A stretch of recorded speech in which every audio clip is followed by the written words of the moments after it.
കുംഭമാസത്തിലെ കാർത്തിക നാൾ മംഗളവാദ്യങ്ങൾ മുഴങ്ങി ആറ്റുകാലിൽ ദേവിക്ക് കാപ്പുകെട്ടി.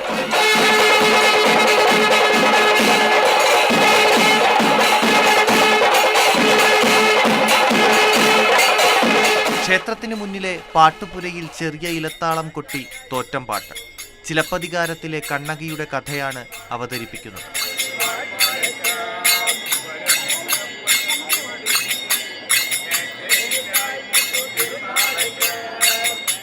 മൂന്നാം ഉത്സവ ദിവസമായ വെള്ളിയാഴ്ച കുത്തിയോട്ടത്തിനുള്ള വ്രതം തുടങ്ങും. 2009 25 ലക്ഷമായിരുന്നല്ലോ. അപ്പോൾ അതിനെക്കാട്ടിലും ഈ വർഷങ്ങളിങ്ങനെ ഓരോ വർഷം കഴിയും തോറും അഭൂതമായ തിരക്ക് തന്നെയാണ് കണ്ടുവരുന്നത്.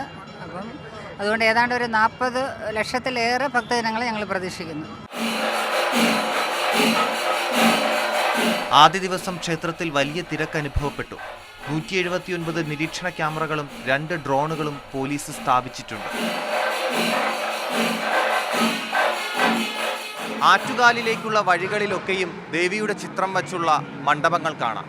ഇന്നു മുതൽ 10 നാൾ തലസ്ഥാന നഗരവും പരിസരവും ദേവീ മന്ത്രങ്ങളാൽ മുഖരിതമാവും. സുധീഷ് തിരുവല്ലയ്ക്കൊപ്പം ജെ ശ്രീകൃഷ്ണ, മാതൃഭൂമി ന്യൂസ്, തിരുവനന്തപുരം.